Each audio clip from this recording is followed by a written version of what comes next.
इस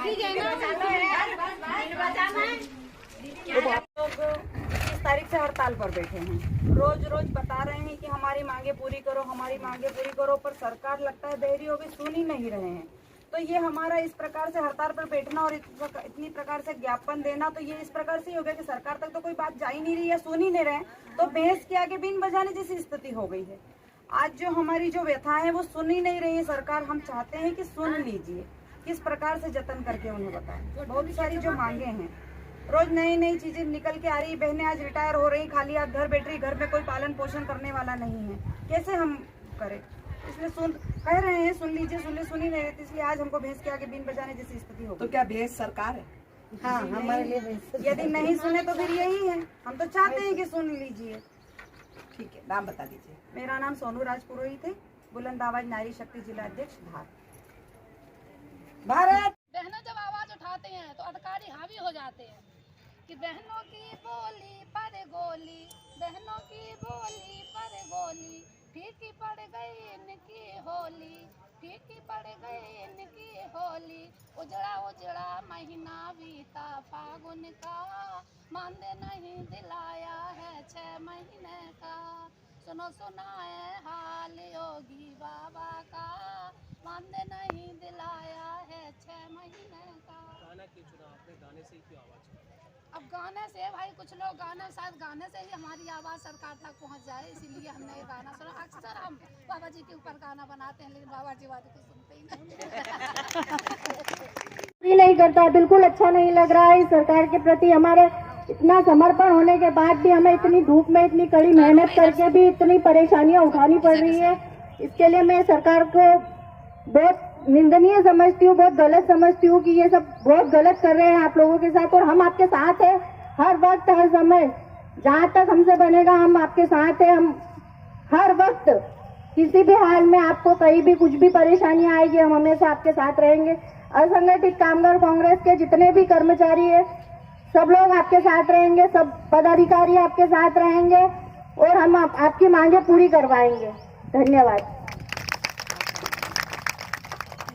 ऑफिस से आदेश आया था कि जो अपनी बहनें बेटी हैं उनका समर्थन करें पूरे जिले की ओर से, और इसीलिए मैं आपके बीच में आया हूं। मेरे साथ बहन मोनिका सोलंकी जो प्रदेश असंगठित कामगार कांग्रेस के प्रदेश सेक्रेटरी है, वो भी आपके बीच में आई। साथ में मेरे युवा साथी भी आए हैं।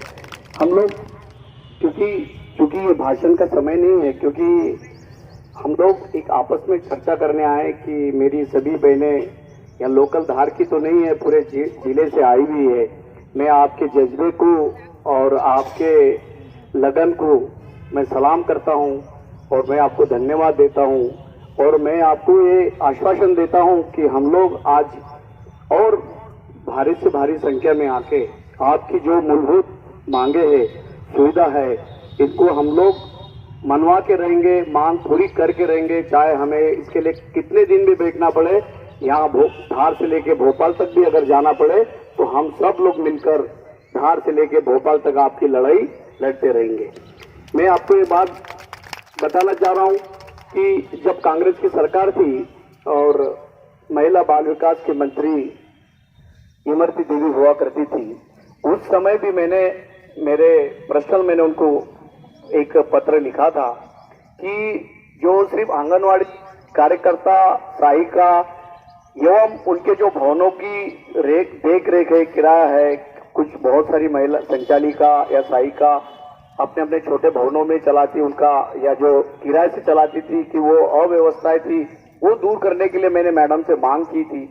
और मैडम ने जब धार का दौरा हुआ था, जब आश्वासन भी दिया था कि मैं इसमें जो आपके पेमेंट वृद्धि है या अन्य सभी आपकी सुविधा है, उस पर भी विचार करने की बात हुई। लेकिन दुर्भाग्य हमारा कि वो हमारी सरकार नहीं रही, और बहन इमरती देवी भी हमारे बीच में सरकार में नहीं रही, बीच में है हमारे, अभी भी सरकार में नहीं, ये हमारा दुर्भाग्य। लेकिन अभी वर्तमान में जो भी इस पद पे है, या हमारे मुख्यमंत्री जो अंधे और बहरे हुए हैं, और हमारी महिला बाल विकास मंत्री भी है, उसको भी अगर महिलाओं का दर्द समझ में नहीं आए, तो इसके लिए हम लोग उनके कान और आंख खोल के रहेंगे, और हमारी ये मांग हम पूरी करेंगे। असंगठित कामगार कांग्रेस का पूर्णतया समर्थन आपके साथ है। और मैं चाहूंगा बहन सोनू राजपुरोहित जी, आप अकेली नहीं हैं, हम सब आपके साथ में हैं। और ये तो हमारी अभी अंगड़ाई है, आगे और लड़ाई है हमारी। मैं आप बहनों से ये बोलूंगा, ये चिलचिलाती गर्मी से हमको घबराना नहीं है। बहनों, मैं यूनियन से शिवानी बात कर रही हूँ। आप सभी को पता है कि डिपार्टमेंट और दिल्ली सरकार ने 991 आंगनवाड़ी वर्कर्स और हेल्पर्स को टर्मिनेट किया है। हम ये भी जानते हैं कि अभी हाई कोर्ट में हमारा मैटर चल रहा है। आज भी हमारे हाई कोर्ट के केस की तारीख थी, अगली तारीख परसों की है। लेकिन इस दौरान तमाम आंगनवाड़ी वर्कर्स और हेल्पर्स को लगातार दिक्कत परेशानियां पेश आ रही हैं। आर्थिक दिक्कतें भी लोगों के घरों में आना शुरू हो गई है।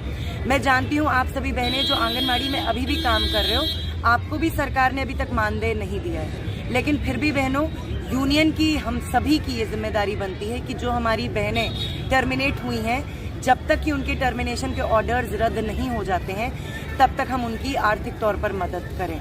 हम जानते हैं कि स्ट्राइक के दौरान भी हम लोगों ने स्ट्राइक फंड इकट्ठा किया था। उसमें से एक फंड तो जो हम लोग कोर्ट केस लड़ रहे हैं उसमें भी खर्च हो रहा है। इसके अलावा कई बहनों की मदद भी की जा रही है। लेकिन अब हमें इस स्ट्राइक फंड को और ज़्यादा समृद्ध करने की, और ज़्यादा बड़ा करने की ज़रूरत है, ताकि इन बहनों की हम मदद कर सकें। तो आप सभी वर्कर्स और हेल्पर बहनों से मैं कहना चाहती हूँ कि जो हमारी बहनें टर्मिनेट हुई और जिनके घरों में आर्थिक दिक्कतें आ रही हैं, उनकी हमें मदद करनी होगी। सभी प्रोजेक्ट्स में जो 95 प्रोजेक्ट्स, 95 प्रोजेक्ट्स हैं, सभी वर्कर्स और हेल्पर्स बहनों से मेरी दरखास्त है कि आप आने वाले 2-3 दिनों के अंदर प्लीज़ ये स्ट्राइक फंड इकट्ठा करें। आप यूनियन का ये फंड इकट्ठा करें। हम ये कह रहे हैं कि आप कम से कम 100 रुपये दें, ताकि जिन भी बहनों के घरों में दिक्कतें आ रही हैं, हम उनकी कुछ हद तक मदद कर सकें। हम जानते हैं ये कोई बहुत बड़ी मदद नहीं होगी, लेकिन ये सरकार, डिपार्टमेंट जो इस तरीके से सोचता है कि इनकी नौकरियां छीनकर, इनकी आर्थिक कमर तोड़कर हम इनको एकदम निहत्था बना सकते हैं, हम उसका जवाब इसी तौर पे दे सकते हैं कि हम अपनी बहनों को जिला सकते हैं, हम अपनी बहनों का खर्चा उठा सकते हैं, और हम तब तक उनकी जिम्मेदारी उठा सकते हैं जब तक कि उनके ये इलीगल टर्मिनेशन वापस नहीं हो जाते हैं। तो ये भी एक लड़ाई है जिस मोर्चे पर हमें कामयाबी हासिल करनी है। तो कम से कम अगर सारी बहनें 100 रुपये भी इकट्ठा करेंगी तो हम फौरी तौर पर इन टर्मिनेटेड बहनों की मदद कर सकते हैं। खास तौर पर उनकी जो सिंगल पेरेंट्स हैं, जो शायद अकेले कमाने वाली मेंबर हैं अपनी फैमिली की, और जिनके घरों में ये प्रॉब्लम्स आ रही हैं। तो सभी प्रोजेक्ट्स की बहनों से मेरी ये रिक्वेस्ट है, दिली दरखास्त है कि जल्दी से जल्दी ये फंड इकट्ठा करें। यूनियन के साथ ही आपके प्रोजेक्ट में आएंगे, आप पेटीएम कर सकते हैं, पेटीएम करें। नहीं कर सकते तो आप इकट्ठा करके रखें।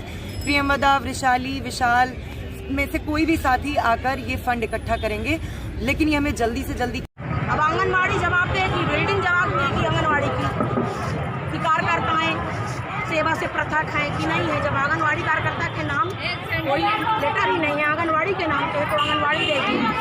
वो बंद है, जब वो कभी खुलेगी तब वो जवाब देगी।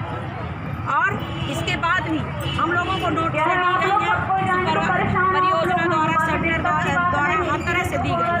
इसके बाद भी हमारी कार्यकर्ताओं और सफाई हमारे अधिकारियों द्वारा गिराया जा रहा है,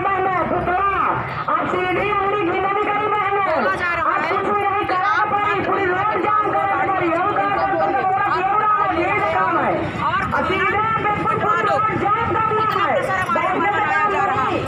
कार्यकर्ताओं के ऊपर लगातार प्रेशर बनाया जा रहा है। जब हमको सेवा से पृथक कर दिया गया है तो क्यों आप हमसे मिन्नतें कर रहे हैं?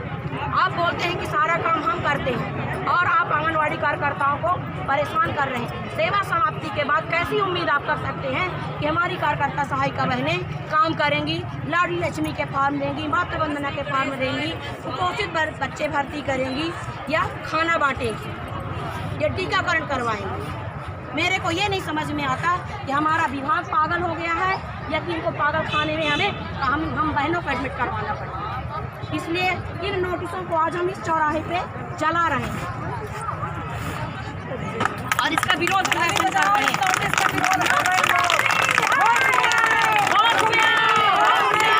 होश में आके बात करो,